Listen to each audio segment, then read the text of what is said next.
Good morning, everyone, and welcome to the last day of the Green Careers Week Festival. So happy Friday to you all. I hope you have enjoyed Green Careers Week. It's been an amazing week of insights into different careers that work with and alongside nature. And today is no different. We've got some amazing sessions, including one of the UK's leading beaver experts coming up at 11 o'clock. So still spaces for that if you wanted to book on. But first, I'm going to be excited to introduce our first speaker of today, who's going to run you through a very practical session. I just want to add that there are instructions on screen now that you can hopefully see that guide you to a website called menti.com where you can enter the 8-digit code and it'll allow you to interact with today's speaker. And I'll be reading out questions to him because he'll be focused on doing other things, as you can probably hopefully see on screen at the moment. So I will be stopping sharing my screen. If you're joining us just about now and want to see that 8-digit code, then it's also in the chat. So I'm going to stop sharing there and hopefully you'll just see the screen now with the two of us on. I'm going to minimize myself, but I'm going to ask Mark if he doesn't mind unmuting.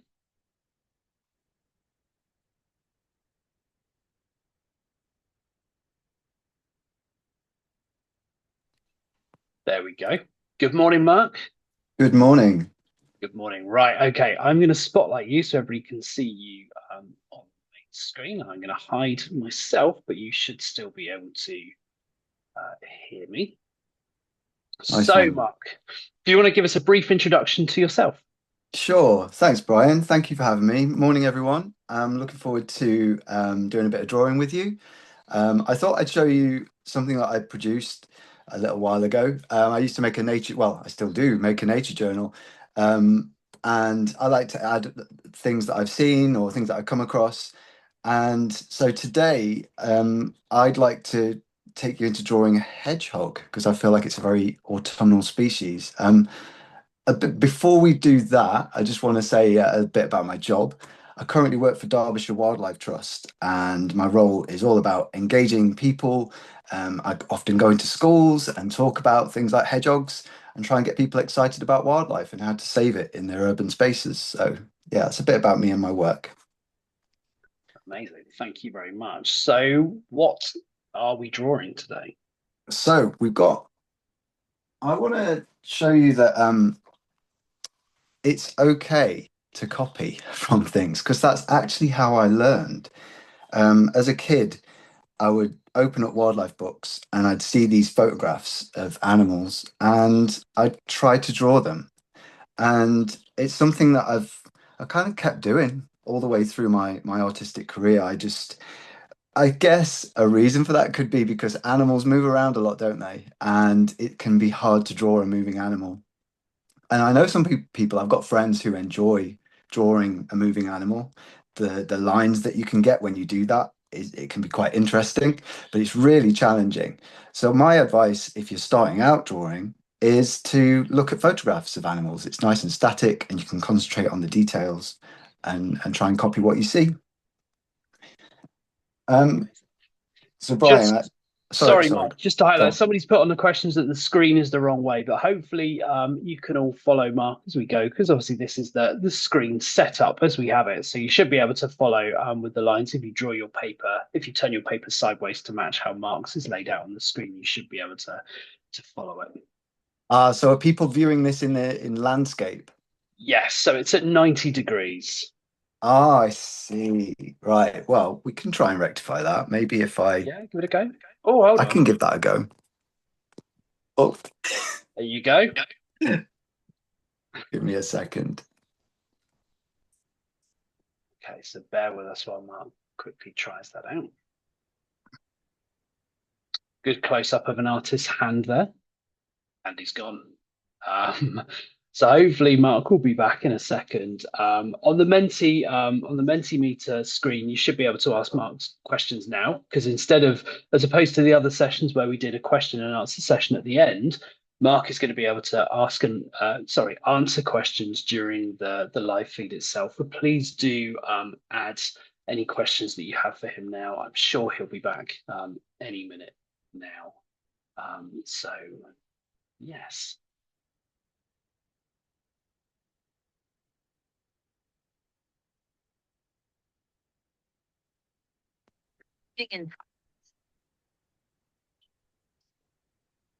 Welcome back.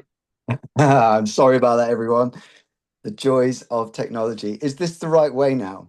That's perfect, Mark. Thank you very much. Yes, I've made you bigger on the screen now as well. So we have some questions rolling in for you. Is there anything you want to add before we start with the questions, though?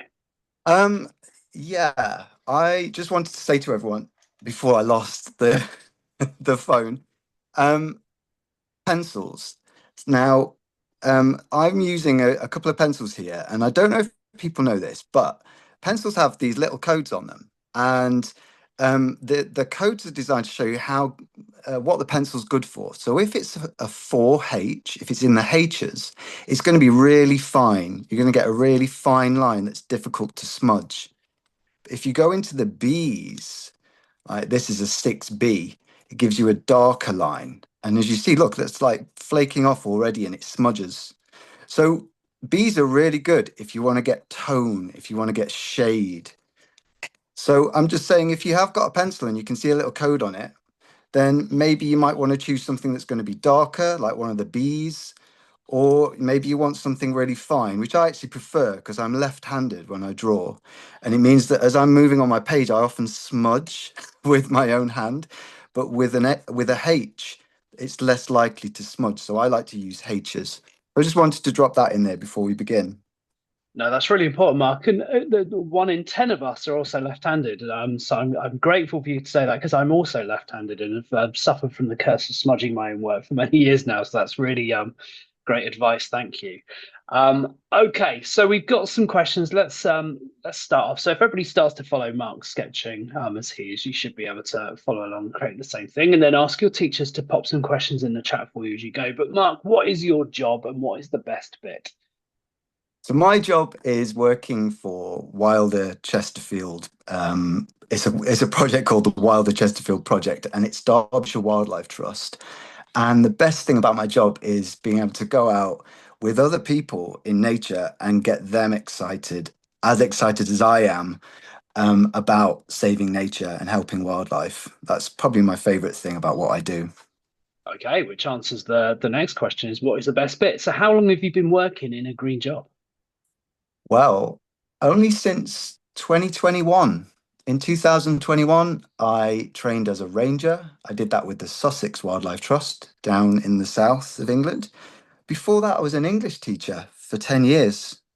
And before that, I actually studied art and I worked a little bit in special effects. That's amazing. What kind of special effects did you get involved in? I was really lucky enough to go and work in Sweden, of all places. I was living in Stockholm for a very short time, and I worked. One of the weirdest jobs I had was working on a hot dog commercial to make a fat costume for one of the actors. Okay, that is quite unusual. So all right, let's have a look. I think we should start drawing though. Yeah, go for it. Yeah. Right, so guys, because of the angle of the phone that I had to change, you now can't see the photo that I'm working from, but don't worry about that. We're gonna do this step by step together. I'm going to be looking at the photo and I'm going to take you through what we need to do. And the first thing I usually start with is the eye because it's a nice focal point. And another thing I want to mention to you before we all begin is don't draw at the edge of your page. Don't limit yourself because as soon as you put yourself at the edge of a page, you're boxing yourself in. So whatever piece of paper you've got in front of you, go in the middle. Start in the middle, and then you've got lots of space to work out from. And don't be afraid to go big either. So I'm going to start drawing the eye because I always think that's a nice focus point. It's what we focus on. And I'm just going to make that shape. And you can see I'm just kind of sketching. I'm not even doing a definite line. I'm just putting those initial lines in because we're going to fill this shape in. So that's the eye there. And hopefully you can see it well enough that you can draw that similar shape that I'm doing. It's like a little P in the middle of your page. And now eyes have always got a reflection in them, like a light spot. That's what brings the eye to life. So it's a good idea to kind of put that in there too. And this hedgehog's got a little reflection almost in the middle of his eye, and it's like a little teardrop. So I've just drawn a little teardrop shape. Can you see that there? And just next to it is his pupil. And his pupil is going to be the darkest bit. And that's where a B pencil will come in here, right? So that's my B pencil. B pencils are nice and black. So I can use that to really make that darker. You can see how much darker that is compared to the other lines that I've done. But I'm going to shade around this teardrop so that we get that effect of an eye. And I've noticed in the photo that there's a darker bit here. So we're going to add a bit of darker bit there. So you can all draw that with me. Make the top right bit of your eye darker. You see the pencil I'm using, this H, it is sharper and it's leaving little lines in my paper, which really means I should be swapping for a softer pencil. And I'm actually going to swap for, now don't worry if you haven't got pencils to swap, just stick with the one you've got. I'm going to switch to a HB, which is probably the type of pencil most of you have got in your hand. A HB is a very standard pencil because it's right in the middle of that softness and hardness. So I'm going to switch to that to get that shading in the top of the eye. And then all around this teardrop, you want to just go around it, but not inside that teardrop, because we're going to leave that as the light in the hedgehog's eye.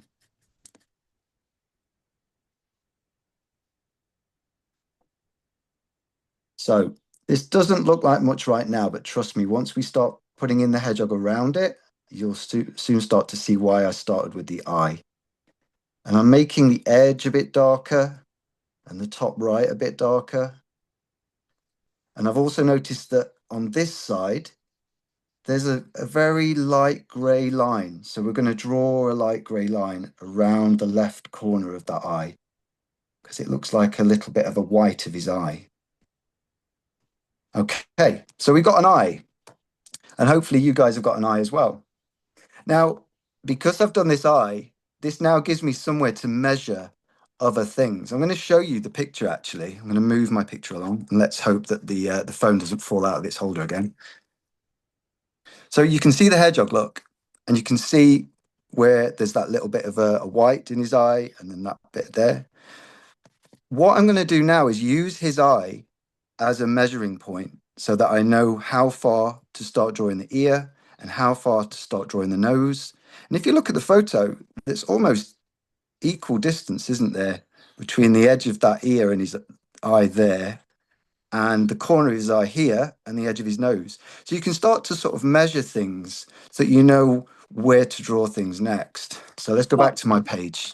could you just hold the eye momentarily closer to the camera because we've had just a question around doing that just so people can see what you've done there. That's perfect. Thank you. You see that? You see I've left that little bit of the teardrop like reflection that would be the light hitting his eye, and that's what gives the eye its spark. And then the little dark pupil next to it. Is that all good? Yeah, thank you. So what I'm going to do next is, and you see, this is the beauty of just drawing, and you can find your own way with it. Everyone has a different way of doing things. One person might want to draw the ear next. Another person might want to start drawing the little snout and his nose. Somebody else might want to start drawing the spines. But seeing as you're all following me with this, stick with what I'm doing. Let's all do the same thing together. I'm gonna go for the nose next. So I can see to get to the nose, I'm gonna have to sort of know where his eyebrow is. And you've got an eyebrow here. So if you draw with me, there's a dark patch. Just lightly brush your pencil over the page just to mark out where his eyebrow will be. We're gonna make this darker later.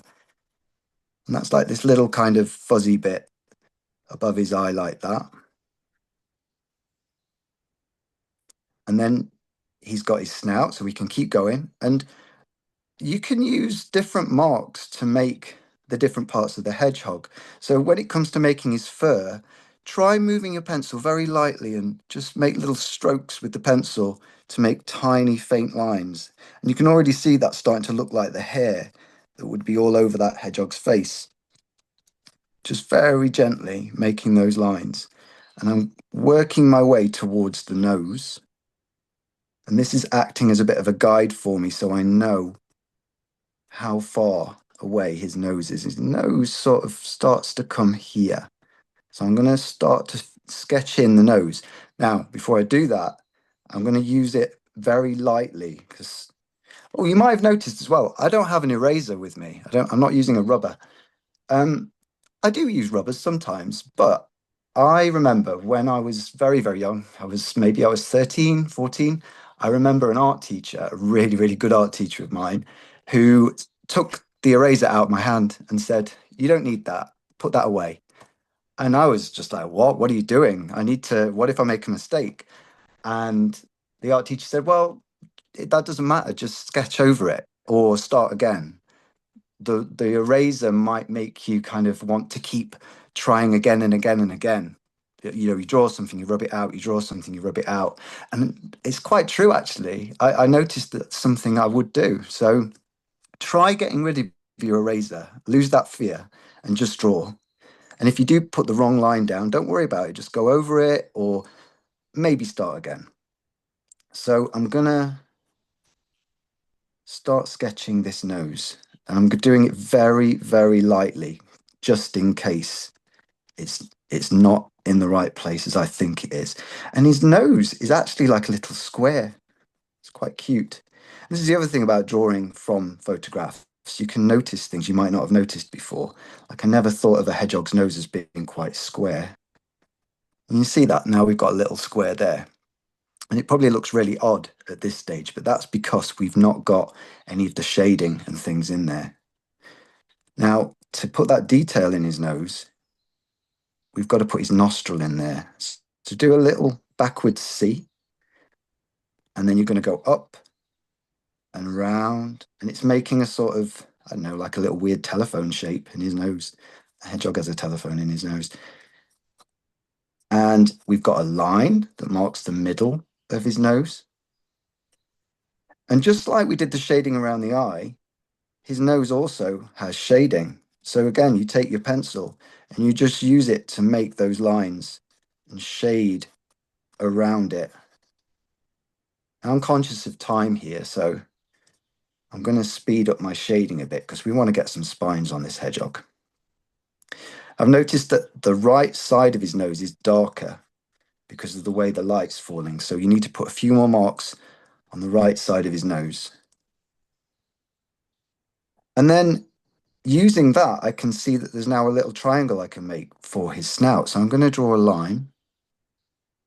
It's a wibbly wobbly line at the minute, but we don't worry about that because we're going to hide it with lots of hair. So his snout's here. And then it also goes up and up there. So all of you can draw two very faint lines to make his snout. Mark, I'm would you going to just mind put putting in, it momentarily close to the camera again? of course, yeah. I'm sorry if the lines are so faint that perhaps you can't see. That's right, just hold it So you've there. got his Perfect. jawline down there, and then the top of his snout there, and it just curves up to make towards his spines. That's going to make the top of his head up that way. Okay. Now to make this a little bit more of a structure, I'm going to work on his ear, which I said was about equal distance from there. The end of his ear, the edge of his ear was about the same distance from the eye as that side of the nose. So we know that the edge of his ear is probably going to be about there. And his ear is hidden by lots of fur, but you can just make out the shape. So I'm going to do a line there and a line under there for his lobe. And there's a little dark bit where maybe that's his ear hole. And then there's a shaded bit there. And drawing, make it fun. It's all about trying out different marks. You know, here, look, I'm doing like little ziggy-zaggy marks with my pencil. And then we've got a bit of his jawline there, the back of his jaw. And with drawing, often it's a good idea just to start with a few things, just so that you can mark it out. So I'm going to do his hairline or his spine line, where his prickles start. And I'm going to do that with some marks, just straight marks going up and over where his head would be. Have you all got that? I'll move that a bit closer for you.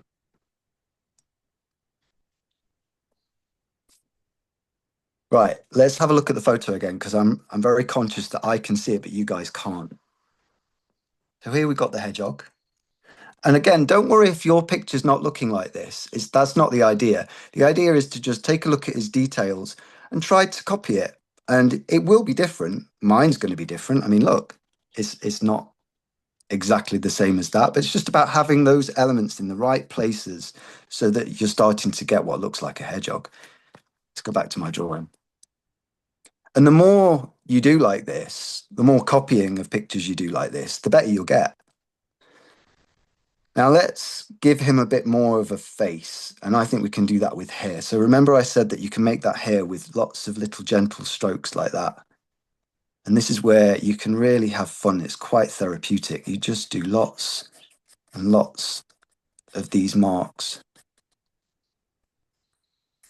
And I noticed in the photo that he's got little whiskers that come down under his nose.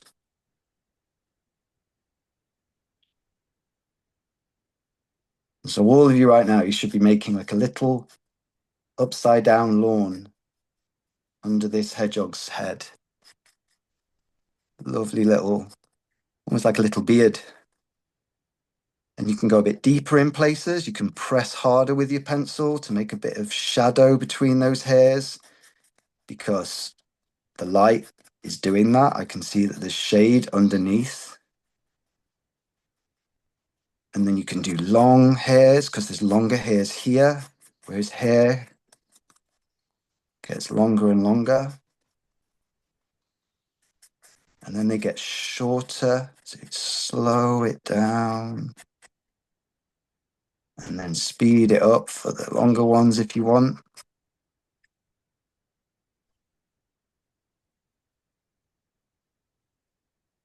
And so drawing is a bit like a dance, I think, as well. You're just moving with what you see. Go fast, go slow, make cute little shaggy edges on his face. So we're filling in all of that face very quickly just by using these strokes. I hope you're enjoying this as much as I am because it's really, really lovely just looking at this picture and drawing all of these. So I hope you're following what I'm doing. We can make that a bit darker now. I'm going to press with my pencil. So I'm using a HB, just like most of you will be. It's the same one. I've not got any technical pencils now. I'm just using this HB because it's a nice balance. It just needs a bit more fur around here. Brian, have we got any more questions? Do, yeah. So many people asking the same thing, including Lowestoft Primary School, is have you got a favorite animal to draw? I have. I actually love drawing birds. Um, Birds are a favorite animal of mine, and I think I love all birds really. I always remember somebody, I can't remember who it was, that when they were asked, what's your favorite bird? They would always say, the one I'm looking at right now. And I can relate to that. I think my favorite bird is the bird I'm looking at the time. But yeah, that's what I love drawing. Amazing, thank you. It's great to see some of your journal images on your Instagram account showing like the detail that you find in those birds as well. Yeah, it's the colors and the way the feathers look, the little plumes, and because feathers are really interesting things. They're like basically they've evolved from scales, from reptile scales, which I find really fascinating.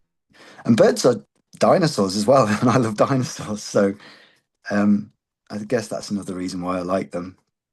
One of your favorite things, Robin, is one. It's interesting how many of our understanding of things like birds is down to people sketching them close up, like the edges of barn owl's wings being rough, which makes them stay silent apparently because it dampens the air going over them somewhat.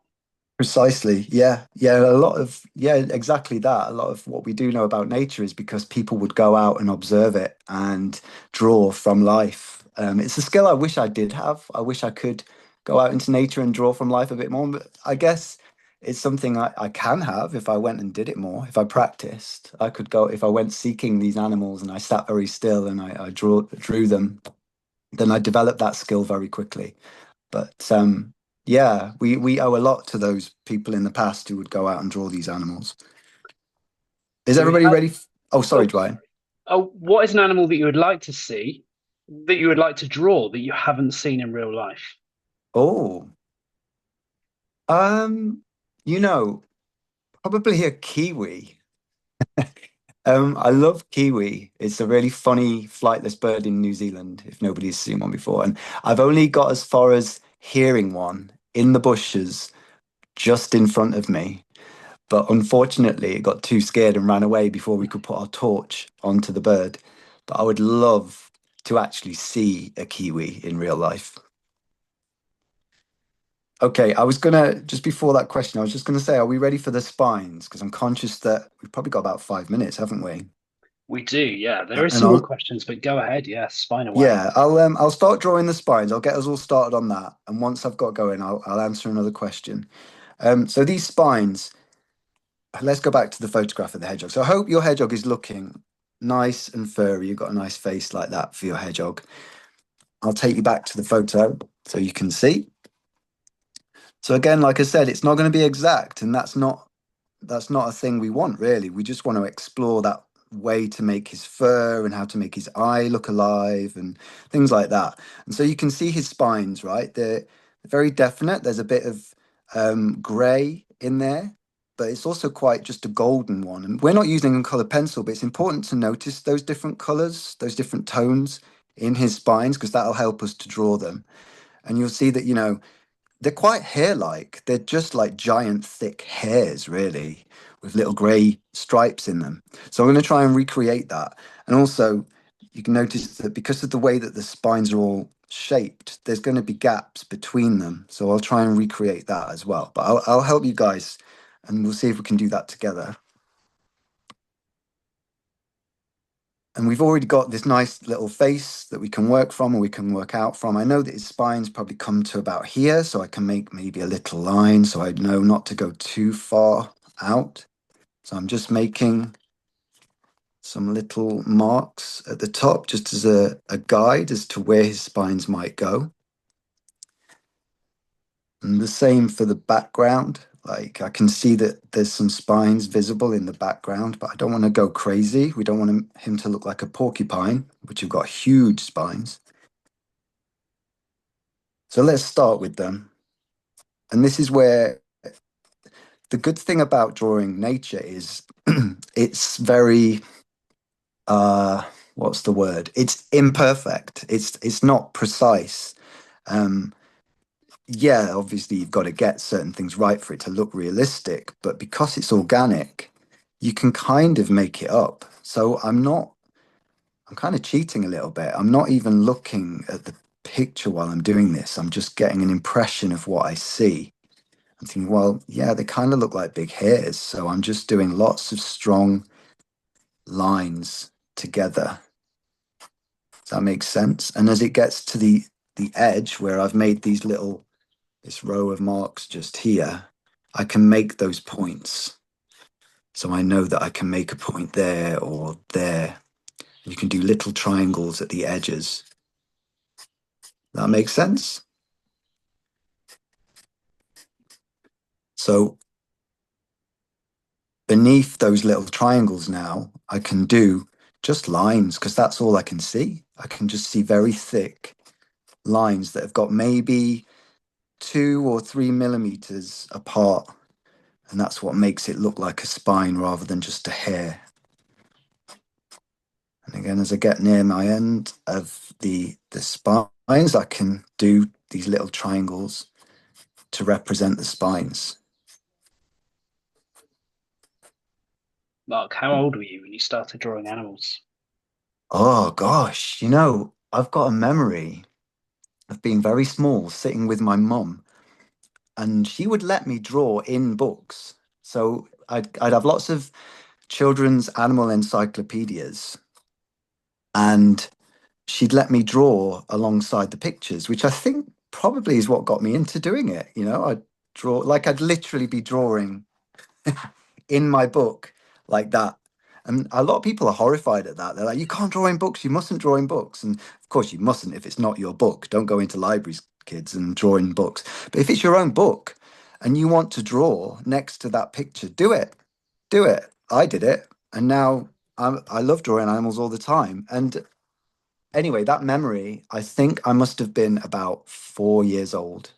My mum tells me I was around that age, and I still remember it. I remember it in my mind as sat with her drawing in those books. So yeah. So it is 10 o'clock. Mark, please carry on. If anybody has to go, then obviously please do. But if you want to stick around for some more Q&A and to watch Mark carry on, then I'm happy to keep this running. Um, so Mark, question in the chat is how did you get your job? How did I get my job? Well, um, it's through experience. I obviously, mm, I guess the best way to answer this is to say that, before I became a ranger, before I started working in conservation, I was an English teacher. And before that, I was working in special effects. So to become a ranger, to work in conservation, I had to change my career and I had to retrain. I had to learn new skills to be able to get that job. So I started to volunteer. I found a wildlife group. It was in a county called Dorset. And while I was still teaching, I would take a day off in the week. I was lucky enough that I could afford to do that. And I would spend that day doing things out in the countryside with this wildlife conservation group. It was at a place called Durlston Country Park. I think it's a council-run country park, and yeah, we'd help the rangers there do things like count wildflowers or cut back some of the gorse and the vegetation, so it would improve the habitat for animals. And bit by bit, day by day, I learned lots of practical skills. I learned how to use tools. I learned the names of more species, like the names of the flowers and things. And then that meant that when I wanted to apply for a traineeship to become a ranger, because I had to train and get things like a chainsaw qualification, it meant that I had that experience. I already had an experience of it. So that's how I was able to get on the traineeship. And then through the traineeship, that's how I got this job. Amazing, what a great story. I have a personal love for Durlston Country Park as well. Next question.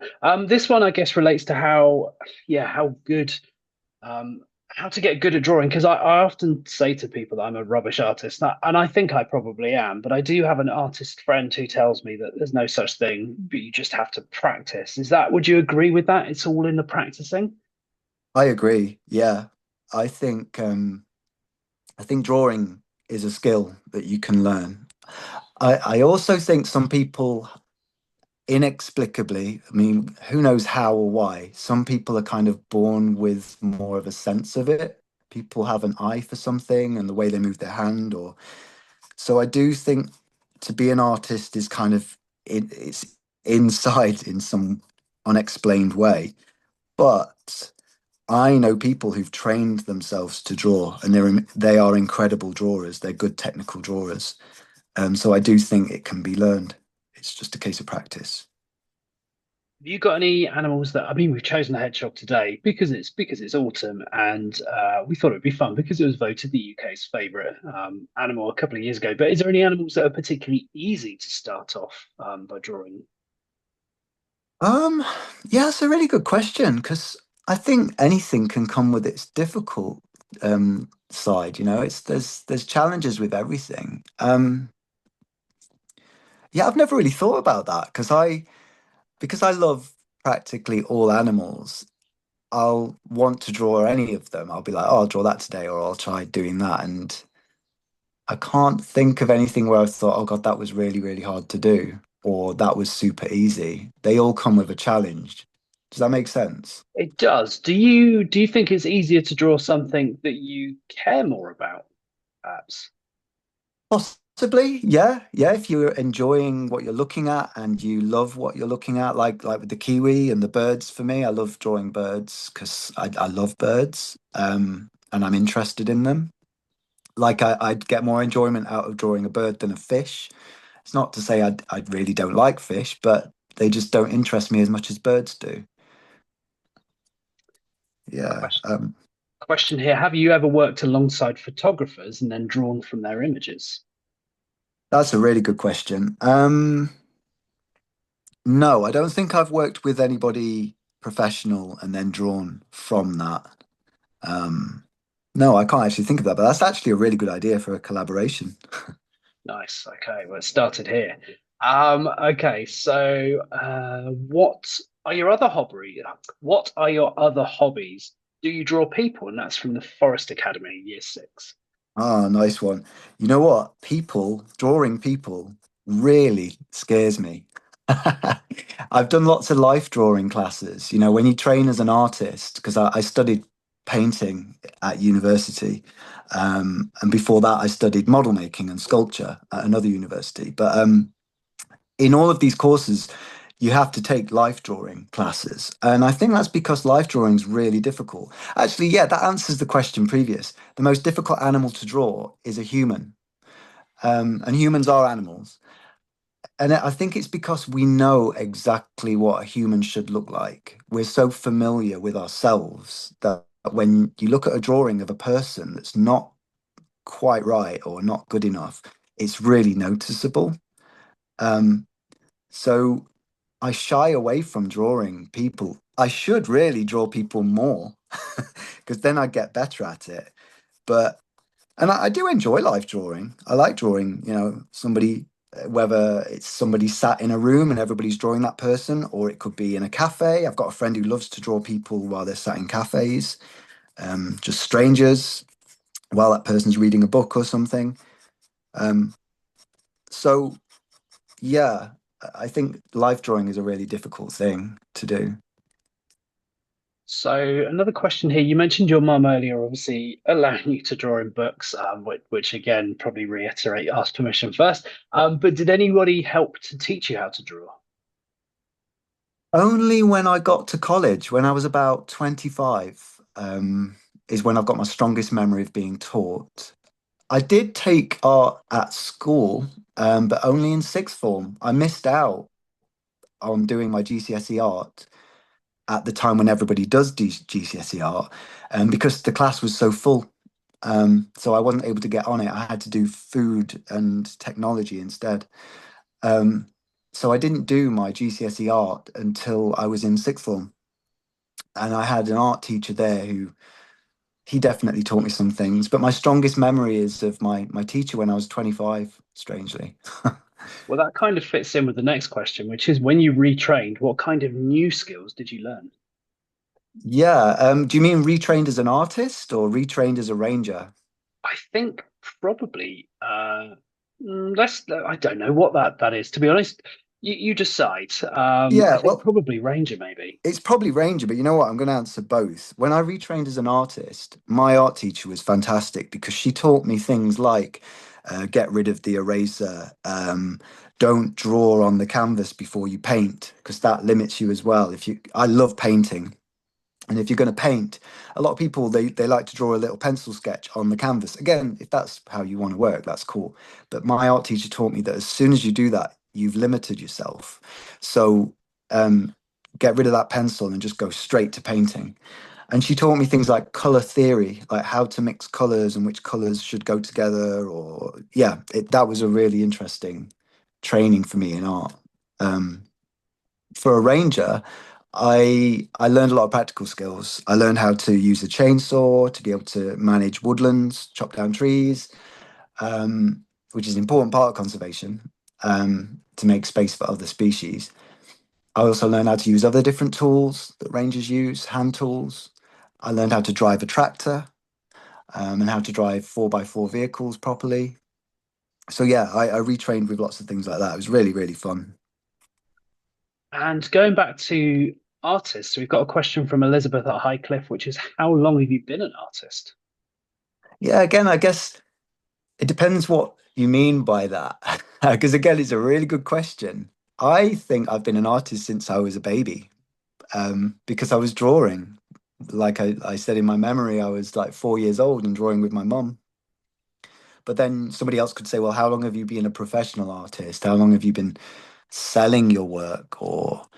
Um, and I guess that would be from around the age of 30, maybe. Once I graduated and felt confident about my paintings, I was able to exhibit and sell them. But yeah, I've been an artist since I was a very small boy. Did your mum have to buy a secondary fridge to put all of your artwork on? Was one fridge enough? A house with two fridges. Yeah, I remember my pictures being up all around the house, actually. She's always been really proud of my artwork. So, um, yeah, it's So, sweet. talking about pride and we've got a question about rewarding here. So, Nightingale Primary have asked, what was your most rewarding drawing experience? Mm, I like that question. Um, well, would it count if I say painting was the rewarding experience? You can allow that. I I produced a set of paintings that were inspired by endangered reptiles and amphibians. And there's a big problem in the world where lots of lizards and snakes and special frogs, they're getting captured in the wild and they're getting put into boxes and suitcases and flown to the other side of the world for people to buy. Or it's an illegal trade in reptiles. Sometimes they're turned into medicine as well, which is really sad.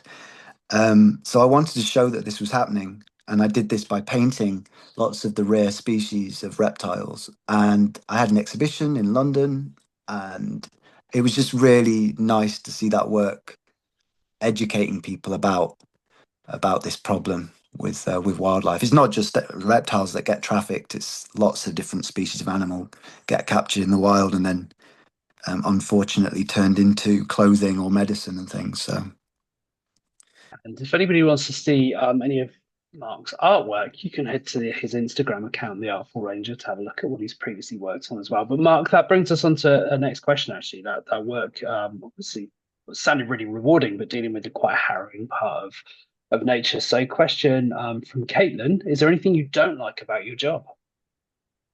hmm. These questions are fantastic. Yeah, because I love my job. I often get friends saying to me, you're so lucky to have that job working in nature, working with animals, working with people who love animals. Um, I think one of the most challenging things for me with my work is actually doing all of the administration and the office work because I really don't like sitting at a desk. I don't like doing paperwork. I don't like spreadsheets and Excel. I find it just so boring. I want to be outside all the time. Um, so when it comes to a part of my job where I've got to do an important report or write something down like that, it's difficult for me to focus. And yeah, I would say that's my least favorite thing about my job. I think that's quite a common thing for people working in rangering roles as well. Yeah. Okay, who is your favorite artist? Who inspired you? Oh, that's so difficult to answer. There's so many. Um, wow. Where do I start? Oh, that's so difficult to answer because I'm so inspired by so many different artists. Yeah, I don't know what to say.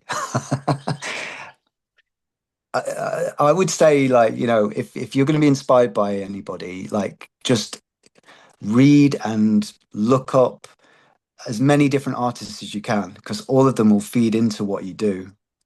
Um, I can't answer that. I'm really sorry. No, I that's could name okay. any art. I could say Picasso or Hockney or Franz Marc or Corinne Vosmer, like artists you might not have even heard of. There's just hundreds of artists who I love and who feed into my work. Well, that gives quite a few, and I guess obviously somebody's work can be, inspired by more than just one person, maybe a blend of. Yeah. Okay, so what made you love animals initially? And Again, an sorry, go on. additional, what's your favorite type of bird? So an additional question there. Oh, okay. Yeah, I think the love of animals was it's because I know my parents love animals. Like my mum used to keep a little duck and she had rabbits and lots of pets. So I think maybe the fact that my parents loved animals introduced me into them. But I do think, like being artistic, I think some people are innately drawn to nature in a more serious way, in a more focused way. Some people just love nature more than others or connect with it more easily. Um, but I do think a lot of it comes from our parents. I think if our parents are interested in it, then we become more interested in it. Um, a good example as well is, well, not just parents either, it's other family members or friends, because my uncle used to work with birds. He used to travel and go and do bird ringing, which is a way of collecting data about birds. You capture the bird and it doesn't harm the bird, and you just put a little ring on its legs so that you can get some information about where it's been and where it's going to go. Um, and he would take me bird watching, and he had sketches in his book of birds that he saw. And I was only about 5 or 6. Again, it's another memory from my childhood of going out bird watching with my uncle. So I think because he loved it and he shared that experience with me, it made me more interested in it. Um, and the other question was about what's my favorite bird, right? Yeah, that's right. Again, it's the kiwi. I think it's a kiwi. I mean, I'm kind of contradicting what I said about whichever bird I'm looking at the time, but kiwi for me are really funny because they're almost a bit like a mammal. They're more like a mammal than a bird. They can't fly. Their wings are so tiny they're almost non-existent. Their nostrils are at the end of the beak, right at the tip, instead of at the bottom of their beak, nearer to their eyes, like most birds. Um, they've got a really keen sense of smell. They come out at night. Their feathers look like fur. They just look so weird to me, and I think that's why I like them. They're little weirdo birds. Completely understand that. There's some odd animals out there. I was talking about the echidna earlier in the week and how Yeah, strange that is, and it's adorable. yeah. Question from Greenvale Primary: has any of your artwork ever been featured in a gallery? It has, yeah. I'm really fortunate. Like I said, I did the exhibition with the reptiles and amphibians. That was in a gallery in Waterloo. Um, I also was featured in Nottingham Castle. I had a painting up in Nottingham Castle once. I'm trying to think now. I was at an exhibition in Birmingham for that was also centered around wildlife. Um, Yeah, it's been in a few places. I'd like to see it be out there a bit more, but that takes a lot of time and energy and money, unfortunately. So, yeah, That's cool though. Okay, so I'm going to finish up on this question mark, and then you can talk us through your drawing. And I think we better bring it to a close. I'm having so much fun watching you do this, but I'm aware we're 20 minutes over time now. So if anybody wants to watch this back, we are recording it as well. So Mark, here's a final question for you before sure. you talk us through the sketch. Do you think you will ever change jobs? Why and why not? Yeah, you know what? I've changed jobs so many times in my life. Like my first job when I left school, I was a librarian and I worked in a college library for 7 years.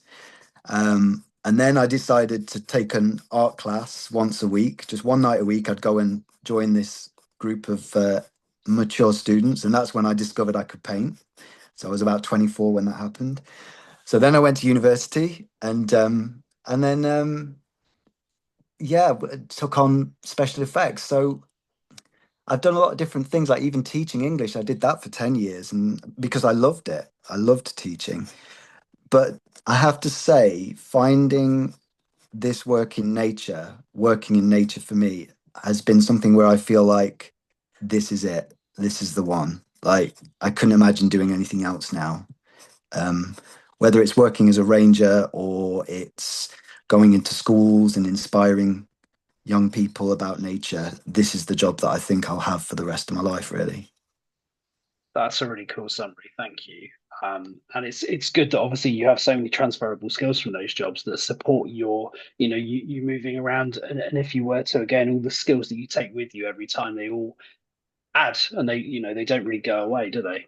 Yeah, precisely. And I think it's a good example that, you can leave school and you're not really sure what you want to do. I didn't know what I wanted to do when I left school. I didn't really have good qualifications because I didn't do well at school. I didn't have a good time at school.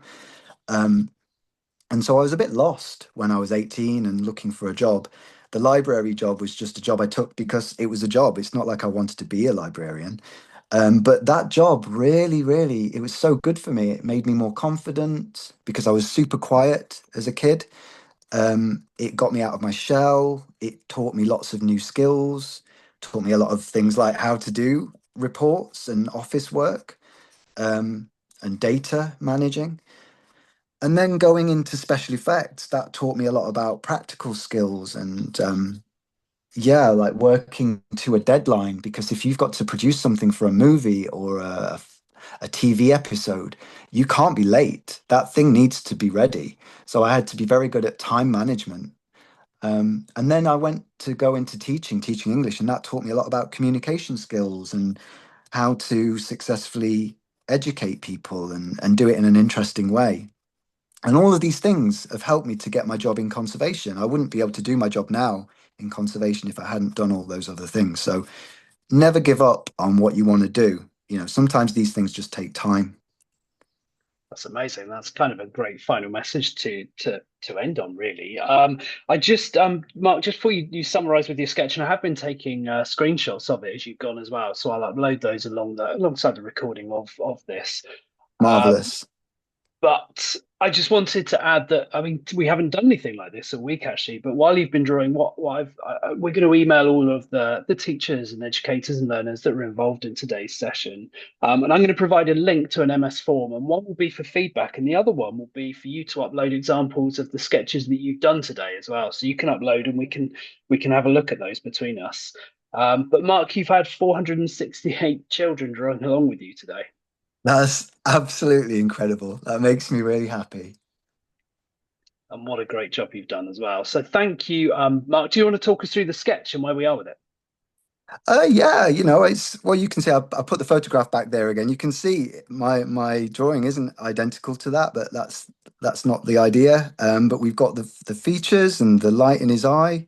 I think if I was going to keep doing this, maybe I would have drawn more of these spines here. I might have even added the things around him, like the blackberries that they might like to eat, because I'm sure hedgehogs like to munch on them because they're quite sweet, but they are insectivores. Um, and yeah, so I might have put in some detail around it. And then there's also this darkness under here, look, that I didn't get. So I would have maybe got the darkness under him just to bring his head up and give a bit of contrast. But yeah, hopefully you guys have produced some lovely hedgehog pictures. I really wish I could see some of them.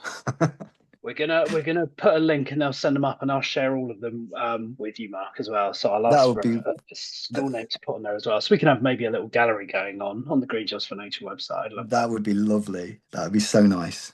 Amazing. Well, thank you firstly so much to everybody who's tuned in today.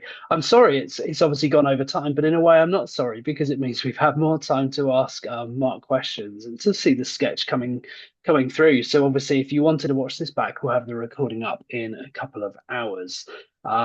We do, just to mention that we do obviously have Roisin Campbell Armour coming up next in a chat about beavers. That's at 11 o'clock. She's a beaver ecologist, which is an amazing species that's being reintroduced, and probably a great one to draw as well, I'd imagine, although that won't be a drawing session.